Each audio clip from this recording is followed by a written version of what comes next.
Live from the Hope Performing Arts Center in scenic, beautiful Eugene, Oregon, it's the Beetlejuice backstage live stream, Maxie's Pad, starring your touring Maxie Dean, DanMason.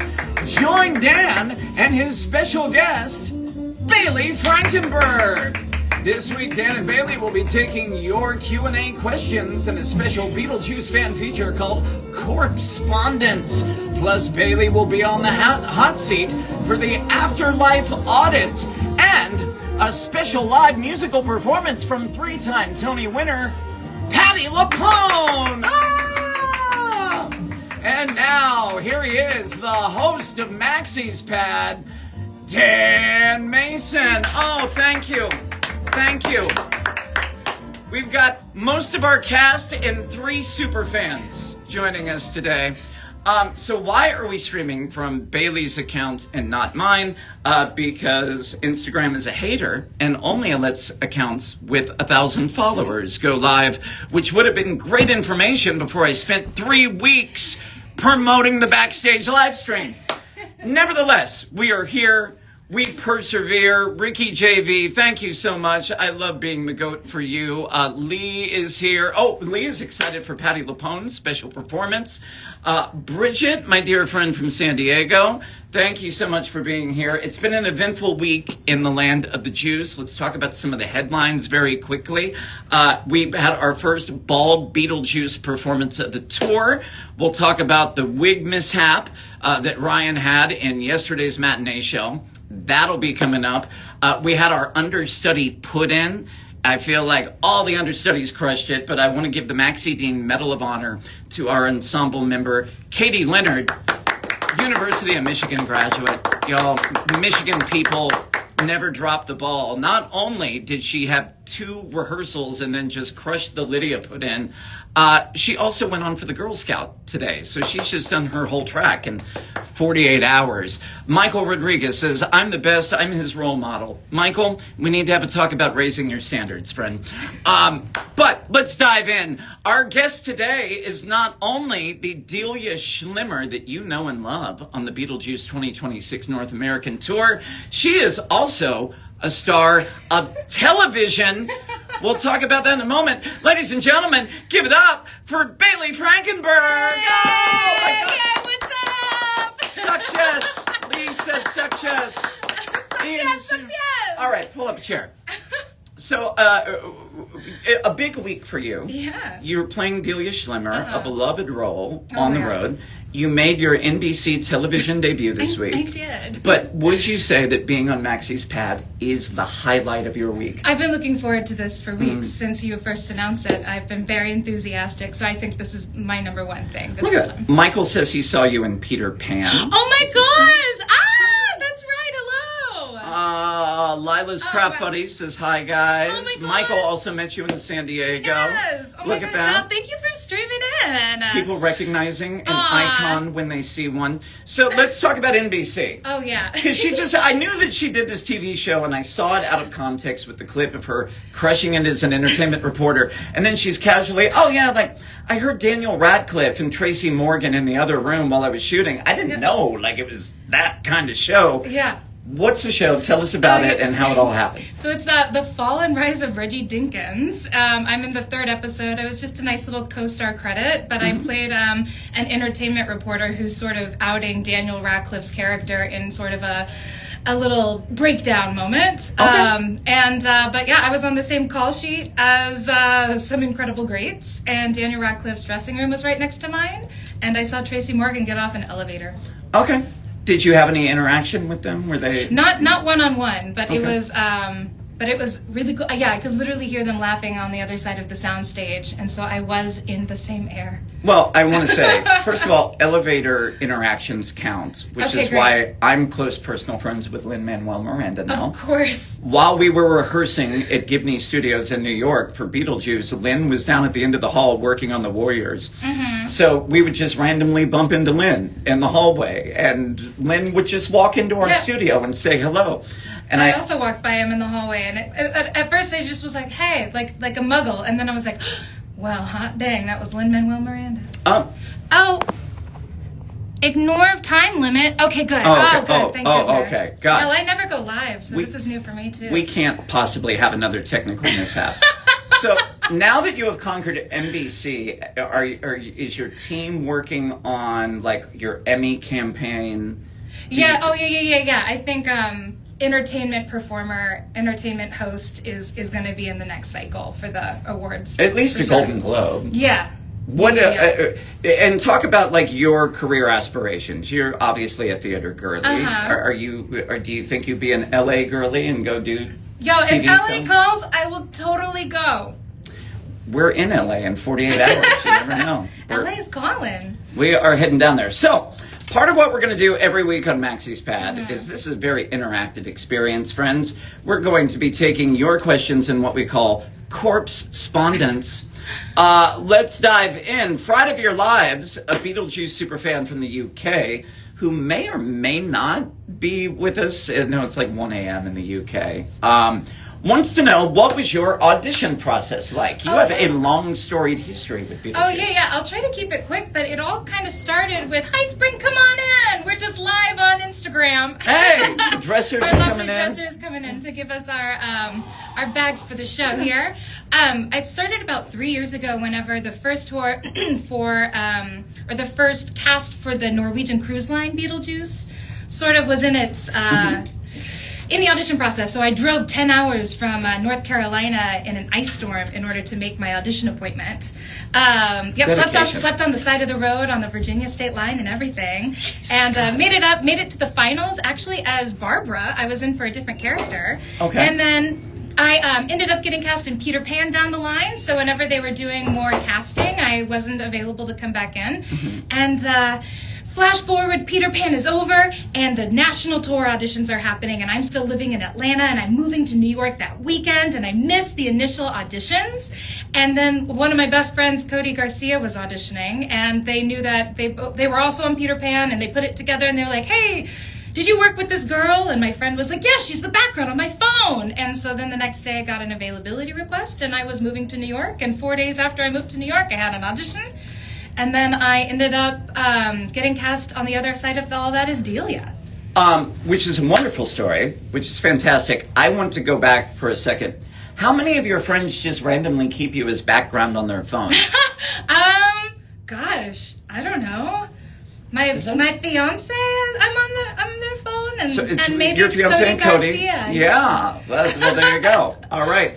I don't think I have one friend that close in my life who would ever put me as their background on their phone. Maybe I'll find one. I'm very honored. One day. It's higher than the Emmy that I'm up for. Yes. And then, obviously, did you go through like the 4 or 5 rounds of the audition process that we all did in the show, or did they call you in late? I did my initial, and then I had a work session call back the next week, and then finals. So for this round, I think I did 3. I remember you at the dance audition, actually. Yeah. When me and Adam Fields, who plays Otho, we and all tapped. Ryan you tapped. Fun story, lore here within the cast. I think anybody would tell you, Dan's not a dancer. I'm barely a mover. I had never tap danced in my life until the tap call for and now Beetlejuice. You're a professional tapper in the Beetlejuice National Tour. I walked out of that after like 75 minutes, like drenched in sweat, first of all. My clothes were wet, and I'm talking to my dad on the phone, and I'm like, what the hell? I was like, well, I gave it my best shot. And you still booked it. And 15 minutes later, I got an invite coming back for the final audition. I was like, well, thank God they're blind. You at least can tap like a possessed human puppet. There's that. Well, not even really, because they didn't book me into the tap track for this show. They switched up the Maxie track. That's right. Yes. All right. Another question from Art and Mac, who wants to know, what's your favorite ad-lib that's happened in the show so far? Yeah. There's 3 that I really enjoy. Our Juno, Desaria says at the very end, she's like, come here, Baby Juice. I love Baby Juice. And now Baby Juice is sort of like his own little character amongst the cast. We also had, we held for technical difficulties one day, and then Ryan, our Beetlejuice, is able to just throw that there was technical difficulties into an ad-lib that I honk laughed at backstage. Okay. I would also say, yes, during the wig mishap, if you've seen the show, there's a little wig quick change on stage, and he emerged with nothing on but the wig cap.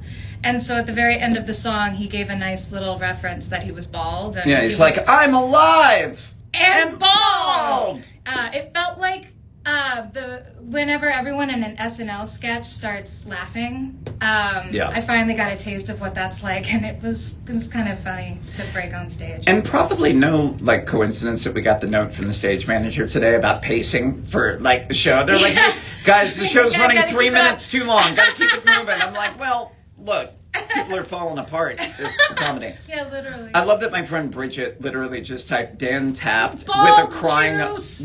crying bald emoji. juice. Thank you for that, Bridget. Bridget knows. Bridget knows. My favorite ad lib.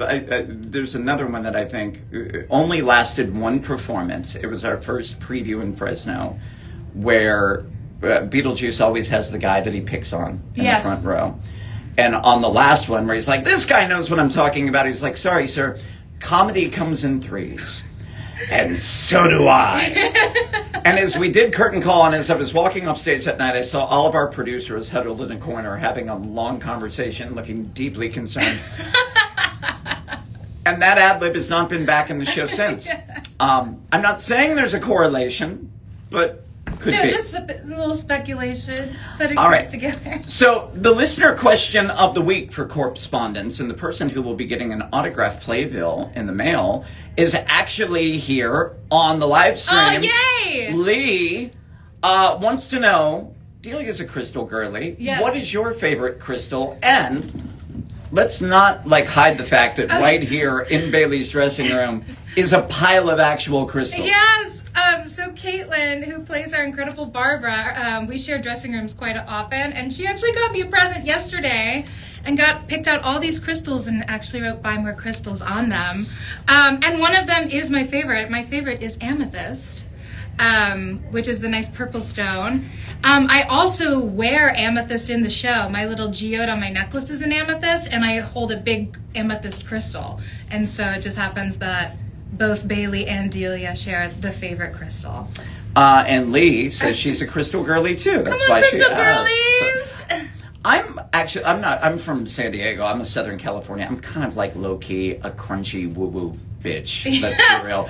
I wear crystal bracelets, and I have like a black tourmaline for protection. I have citrine. I have a labradorite. But somebody who knows about crystals called me out recently. They're like, actually, 2 of those are just plastic. You got ripped off. Oh, no. And you're like, that's my good luck plaster? I'm like, so this is not protecting me at all. And maybe they don't. It's just going to take 1,000,000 years to break down. It's fine. Now we have a whole crystal conversation happening here. Yeah. Fright of our lives. It looks like they're here. I hope you got to see. We answered your question, and if not, you can go back and watch the live stream later. Time for a weekly feature that we're going to do here on the show. Beetlejuice is a show about death. Ladies and gentlemen, this is the speed round. This is the afterlife audit. We have some questions here for Bailey. She has not been prepped on these. We're going to throw them rapid fire. List. You can hold a seance and resurrect any historical figure for dinner. Who are you inviting and why? Gosh, any historical figure? Mm-hmm. Because my mind immediately went to who I don't want to die yet. Because I just want to party with Dolly Parton, but I'm not going to say that because we're going to have her for many more years. I don't know, Jim Henson maybe? Oh. Had a lot of Muppet talk. I would love to party with the Muppets. What any particular reason why, or just longtime fan? Just longtime fan, I think. Okay. Yeah, I think that's just what I'm thinking right now. Muppets have been on the mind. My favorite piece of Muppet lore, so if you ever do resurrect him, ask him about the whole thing with Gonzo wanting to have sex with chickens. That's always the piece of Muppet lore that I'm like, He does love the chickens. Second question for you. You get to haunt one person for all eternity. Who is it and what did they do? Oh my gosh. Well, like bad haunt, scary haunt, poltergeist haunt? Yeah. Well, the only kind of haunt.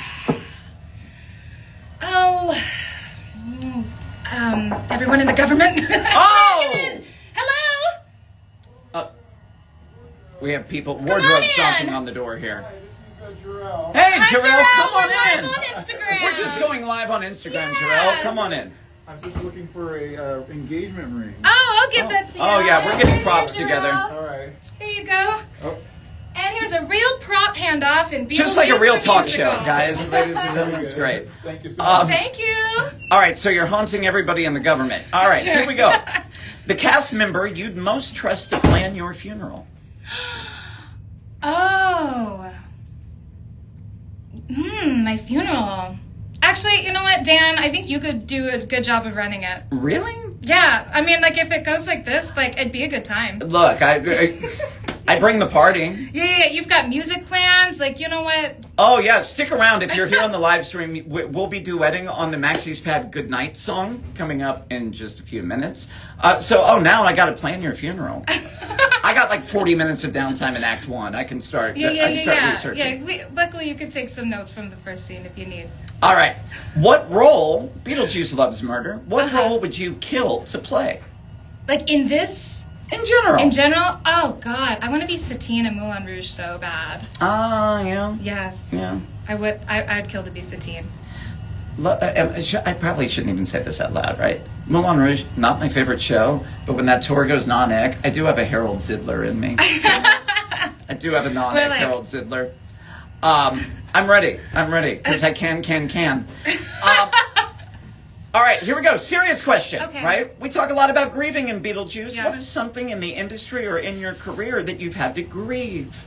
Oh, yeah. I mean, it's actually funny. I thought my musical theater career was over for a while. Why? Actually, on my first Beetlejuice audition, I cracked on my Barbara 2.0 note. Oh. And it was at like 10:30 in the morning, and I was like, well, it's over. I'm going to drive back to Atlanta, and I'm never going to do musical theater ever again, and it's over, and I can say goodbye to New York.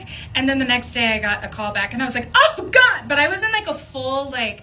I was like saying goodbye. I was like, it's over. It's done. It's done. But you can still get a call back even if you crack, I guess. Yeah, I feel like that is like every actor's story probably every 3 weeks. Yeah, right? yeah. But you're like, what do we even do anymore? What am I doing with my life? Final question for the speed round for the afterlife audit. What do you want your tombstone to say about you? Ooh.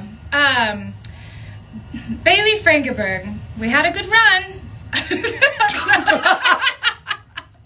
Well, was fine, I guess. so we got a few friends watching this. We'll do a last call. Is there a last question?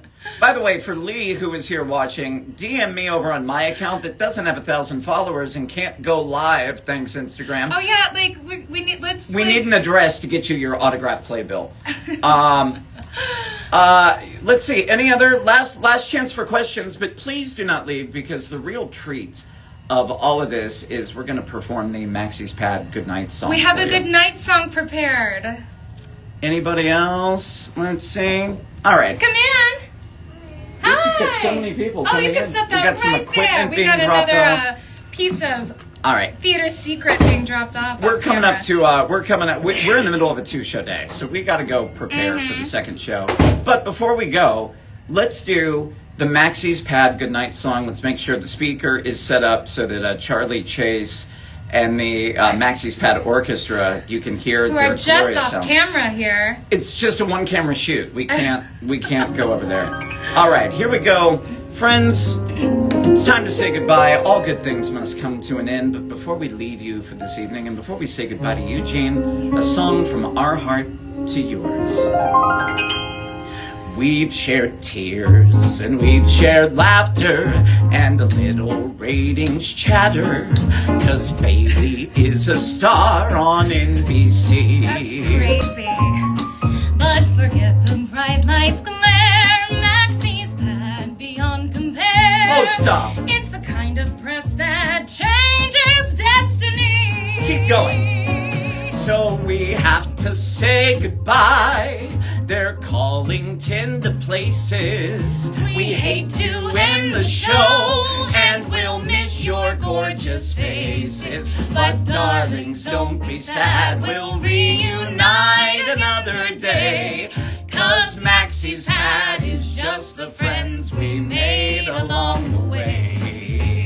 Oh! Charlie Chase and the Maxie's Pad Orchestra, everybody! Our special thanks to Bailey Frankenberg. Thank you for having me. Thanks for doing this on your page, or it wouldn't have happened. And we have to, unfortunately, apologize to Miss Patty Lapone. We just ran out of time. We don't have time to get to her. We'll reschedule her for next week's live stream. Ladies and gentlemen, thank you so much for stopping by Maxie's Pad. Maybe the last episode ever. Who knows? But we'll see you next week. Thank Bye. you.